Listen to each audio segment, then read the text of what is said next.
আজকে আমি রান্না করব খাসির মাংস। এর জন্য প্রথমে কড়াইয়ে তেলের মধ্যে দিয়ে দিচ্ছি আলুগুলা প্রথমে ভেজে নেব। আলুর মধ্যে দিয়ে দিচ্ছি লবণ।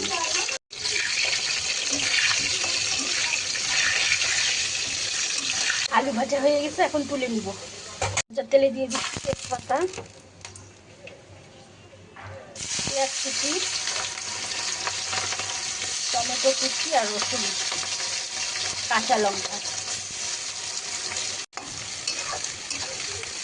ভাজা হয়ে গেছে, এখন দিয়ে দিচ্ছি পেঁয়াজ বাটা, রসুন বাটা, লঙ্কার গুঁড়ো, হলুদ গুঁড়ো, পরিমাণ মতো লবণ।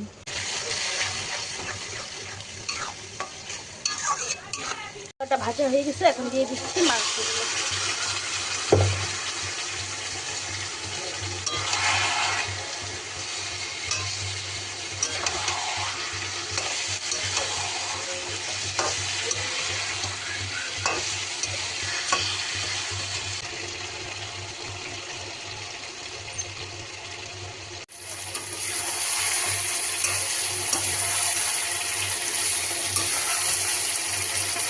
আমার মাংস কষানো হয়ে গেছে, এখন দিয়ে দিচ্ছি গরম মশলা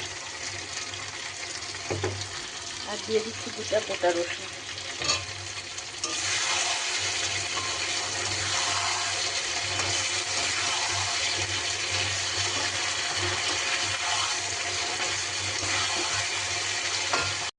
মাংসটা কষানো হয়ে গেছে, এখন মাংসটাকে দিয়ে দিব।